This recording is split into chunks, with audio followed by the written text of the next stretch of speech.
warahmatullahi wabarakatuh. Selamat siang Bapak, Ibu, dan juga teman-teman semuanya. Kali ini kita akan berbicara dan berbincang sedikit mengenai konsep yang akan kita bahas di sini, yaitu Negara Kesatuan Republik Indonesia. Nah, untuk teman-teman semuanya juga sepertinya sudah akrab dan sudah mengenal apa sih NKRI itu. NKRI sendiri adalah sebuah negara kesatuan Republik Indonesia. Jadi Indonesia ini terdiri dari berbagai macam pulau, dari berbagai macam kepulauan.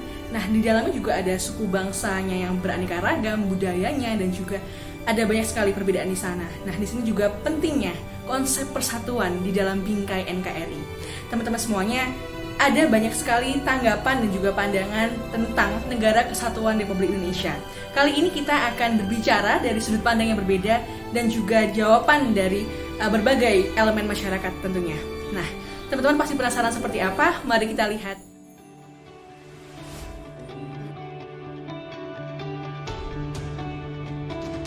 NKRI adalah perpanjangan dari Negara Kesatuan Republik Indonesia.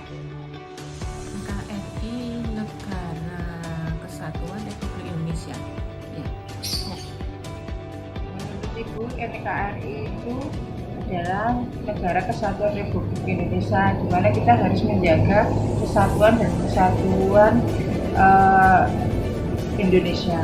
Menurut aku, NKRI itu adalah Negara Kesatuan Republik Indonesia yang dimana setiap daerahnya itu terdiri dari berbagai provinsi. Nah, di provinsi-provinsi tersebut terdapat beberapa kota, madya ataupun wilayah kabupaten. Nah, di wilayah kabupaten atau kota madya tersebut memiliki sebuah pemimpin atau pemerintahan dari daerah masing-masing.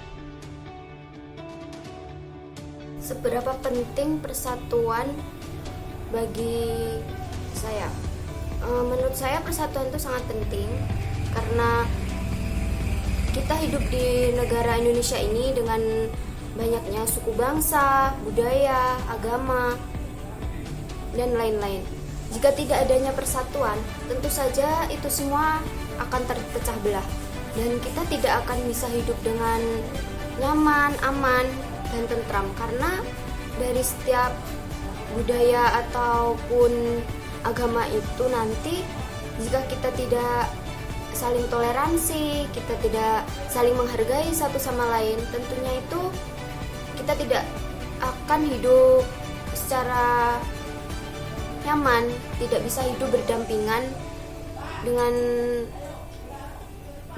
manusia lain tuh secara aman begitu. Jadi dengan adanya persatuan itu akan lebih menjaga tali silaturahmi kita. Sangat penting karena dengan persatuan negara Indonesia akan menjadi damai dan tentram. Persatuan itu ya sangat penting karena kalau dengan adanya bersatu kita akan hidup menjadi rukun, nggak ada kericuhan. Seberapa penting sih persatuan Indonesia menurut saya?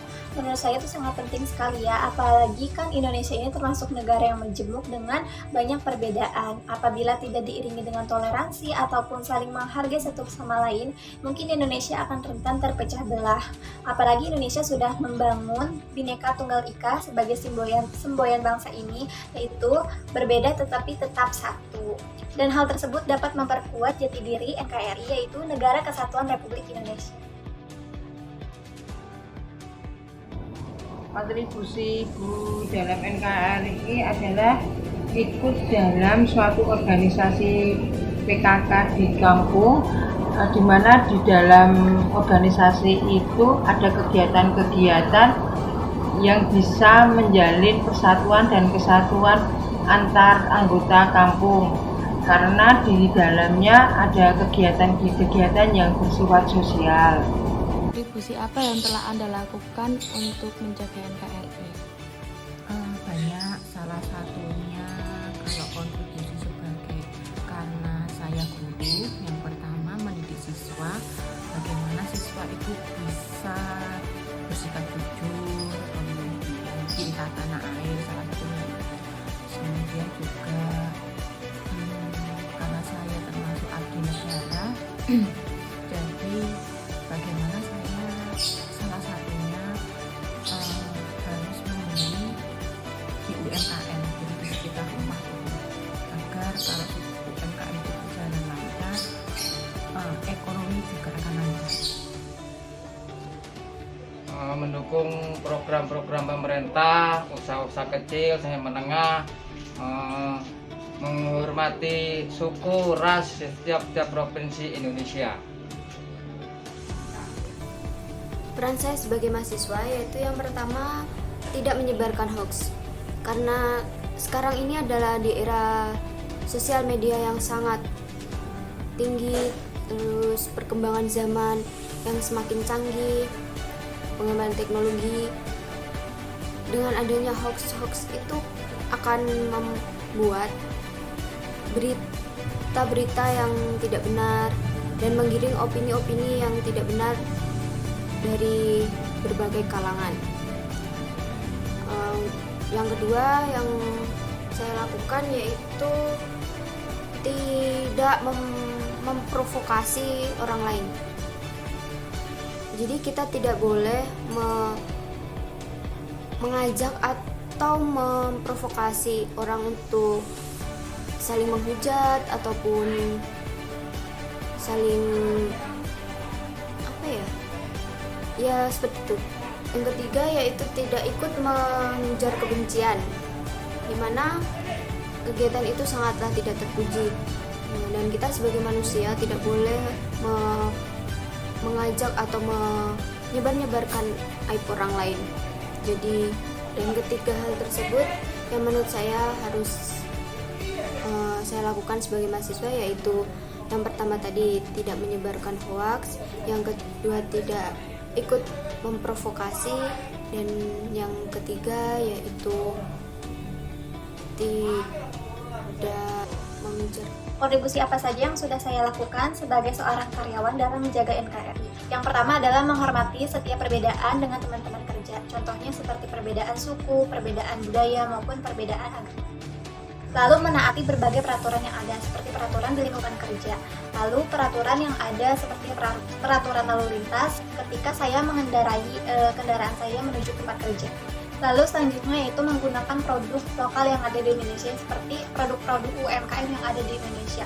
Karena meskipun produk lokal, tetapi kualitasnya tidak kalah jauh dengan produk luar yang sudah terkenal. Dengan adanya produk lokal ini bisa memberikan keunikan atau ciri khas tersendiri terhadap desain yang ada di produk-produk yang ada di Indonesia.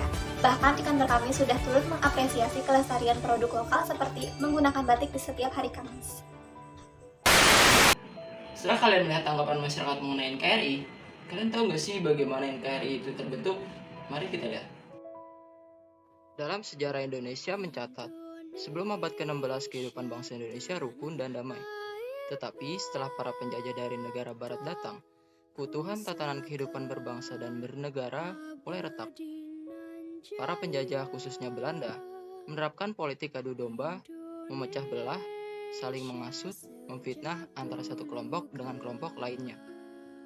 Dan pada akhirnya hubungan antara satu dengan lainnya retak. Dalam situasi yang tidak akur dan terpecah belah tersebut, penjajah masuk menyusup dengan mudah. Perang saudara tidak terelakkan lagi, yang akhirnya setiap daerah berjuang sendiri-sendiri. Pangeran Diponegoro yang berasal dari Jawa Tengah dan Tuanku Imam Bonjol dari Sumatera Barat merupakan contoh tokoh pahlawan yang gigih berani melawan penjajah. Namun perjuangan kedua tokoh tersebut gagal karena perjuangan mereka bersifat kedaerahan. Bahkan Pangeran Diponegoro ditangkap dan dibuang keluar Pulau Jawa, dan beliau diasingkan sampai akhirnya wafat.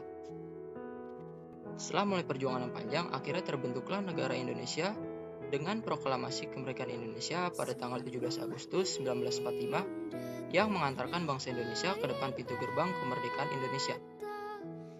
Naskah proklamasi kemerdekaan Indonesia dibacakan oleh Insinyur Soekarno-Hatta dan dengan wakilnya yaitu Dr. Andes Muhammad Hatta, serta tokoh-tokoh yang berjuang untuk kemerdekaan Indonesia. Dengan negara yang berdaulat dan lepas dari cengkeraman penjajah, bangsa Indonesia dapat meraih cita-citanya dan meningkatkan taraf hidupnya sampai saat ini.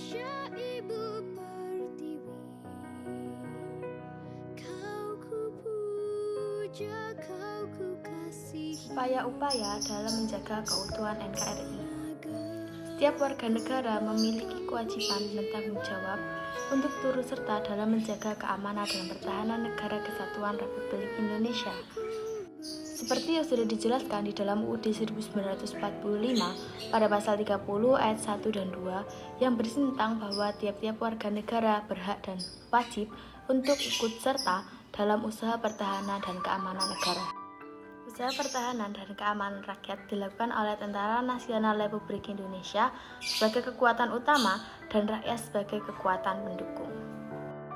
Dari isi pasal tersebut juga menjelaskan bahwa partisipasi warga itu penting untuk menjaga pertahanan dan keamanan negara serta berlangsungnya pemerintahan.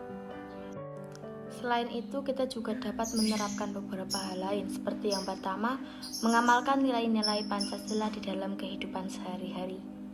Dengan mengamalkan nilai-nilai yang terkandung dalam Pancasila dapat membantu untuk mempertahankan pertahanan dan keamanan negara. Nilai yang terkandung dalam Pancasila ini pada zaman Orde Baru lebih dikenal dengan 36 butir Pancasila dan pada masa reformasi menjadi 45 butir Pancasila. Nah, berikut merupakan Pancasila yang dapat dijadikan pedoman oleh warga negara Indonesia, yaitu sila yang pertama, ketuhanan yang Maha Esa, kedua, kemanusiaan yang adil dan beradab, ketiga, persatuan Indonesia, keempat, kerakyatan yang dipimpin oleh hikmat kebijaksanaan dalam permusyawaratan perwakilan, yang kelima ada keadilan sosial bagi seluruh rakyat Indonesia.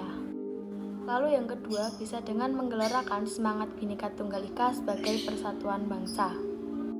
Yang ketiga, menjalankan kehidupan berbangsa dan bernegara sesuai dengan UUD 1945. Dalam menjalankan kehidupan berbangsa dan bernegara, kita harus mengacu pada konstitusi atau UUD 1945. Kewajiban sebagai warga negara itu harus didahulukan daripada menuntut hak agar kehidupan bernegara ini menjadi tertib dan aman. Lalu yang keempat, melaksanakan usaha pertahanan negara. Sesuai dengan ketentuan Undang-Undang Nomor 3 Tahun 2002 tentang Pertahanan Negara. Usaha untuk mempertahankan kedaulatan negara, keutuhan wilayah negara kesatuan Republik Indonesia, dan keselamatan bangsa dari ancaman dan gangguan terhadap keutuhan bangsa dan negara Indonesia. Bagaimana sikap dalam menjaga keutuhan NKRI? Berikut saya berikan penjelasannya. Yang pertama, sikap cinta terhadap tanah air. Setiap warga negara yang tinggal di Indonesia dan memiliki identitas sebagai WNI seharusnya memiliki rasa cinta tanah air terhadap negaranya. Karena saya memiliki contoh yang dapat mencerminkan sikap cinta tanah air, yaitu dengan melakukan belajar terhadap hal dan minat yang disukainya, yang nanti di kemudian hari hal tersebut dilakukan pengabdian kepada negara. Yang kedua, sikap membina persatuan dan kesatuan di masyarakat. Ini untuk seluruh masyarakat, baik di sekolah, rumah, masyarakat, lingkungan, bangsa, dan negara. Contohnya adalah dengan menghormati perbedaan antar tiap kelompok, tidak saling mengolok-ngolok dan tidak saling mengotak-ngotakan, serta mempelajari banyak hal antara perbedaan antar masyarakat.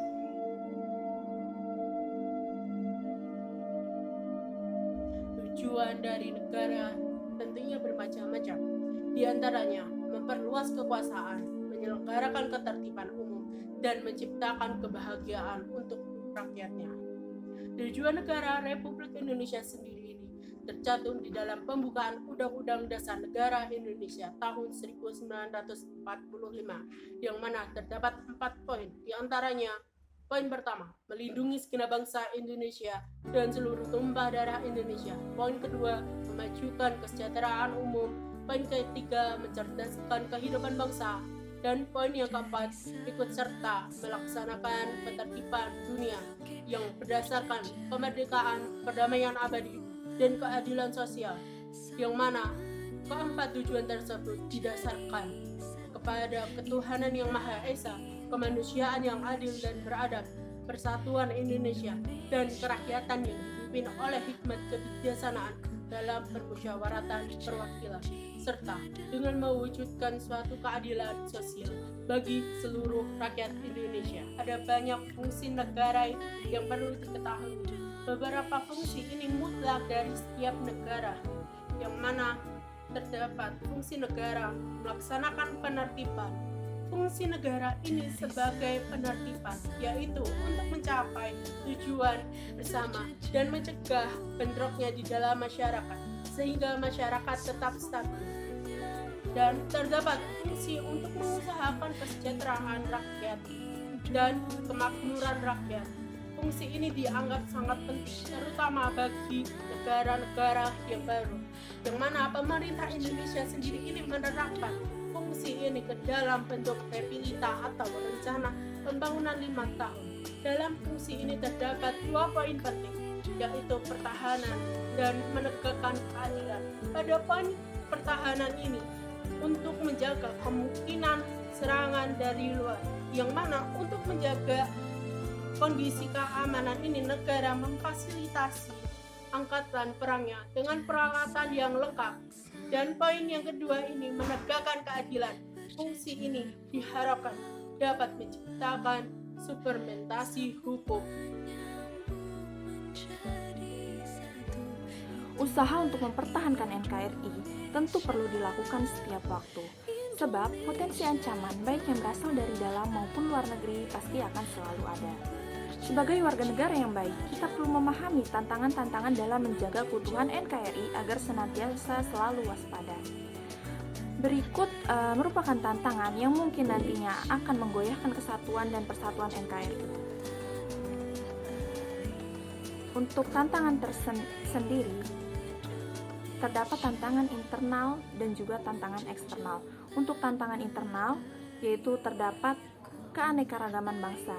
Tidak dapat dipungkiri, keberagaman dalam masyarakat bisa menjadi salah satu sumber konflik. Misalnya, perselisihan yang dilatar belakangi oleh ras, suku, agama, dan lain sebagainya. Lalu, yang kedua ada kesenjangan sosial dan ekonomi di masyarakat. Kesenjangan sosial yang besar menunjukkan adanya ketidakstabilan ekonomi atau pertumbuhan ekonomi yang belum dapat dinikmati secara merata oleh masyarakat Indonesia. Hal ini tentunya dapat memecah masyarakat ke dalam golongan-golongan tertentu. Selain itu, kesenjangan juga dapat menciptakan kecemburuan sosial yang berpotensi menjadi sumber konflik. Yang ketiga ada separatisme. Ketidakmerataan ekonomi dapat mengakibatkan munculnya paham yang menginginkan pemisahan wilayah guna membentuk negara sendiri. Separatisme ini dapat berakar dari perbedaan cara pandang.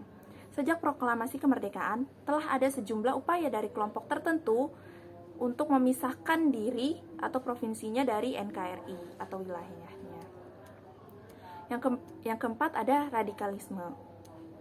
Radikalisme adalah suatu paham yang menolak tatanan tertib sosial dan paham politik yang ada dengan cara perombakan secara besar-besaran melalui jalan kekerasan.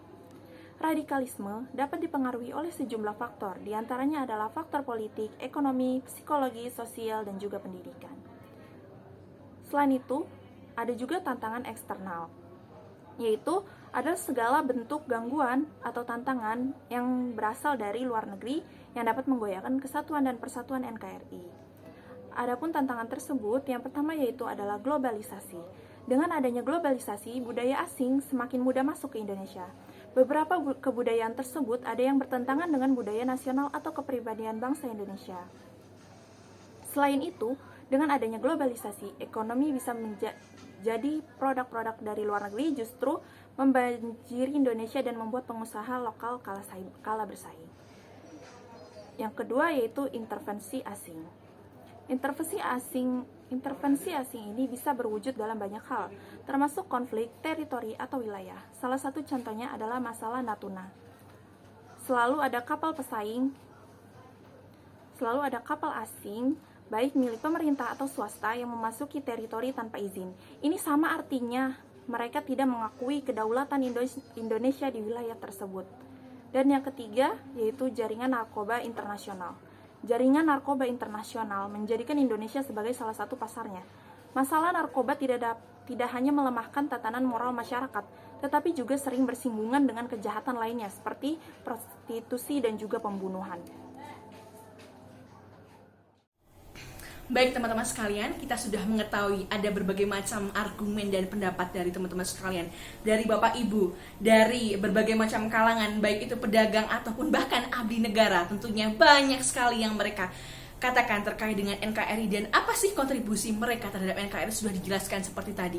Teman-teman sekalian, kalau kita tahu perbedaan seperti itu halnya, kita sebagai seorang mahasiswa yang punya pendirian, kita sebagai mahasiswa yang intelek, pastinya kita punya suatu pendirian supaya kita tidak apa? Kita tidak akan terpecah belah teman-teman sekalian.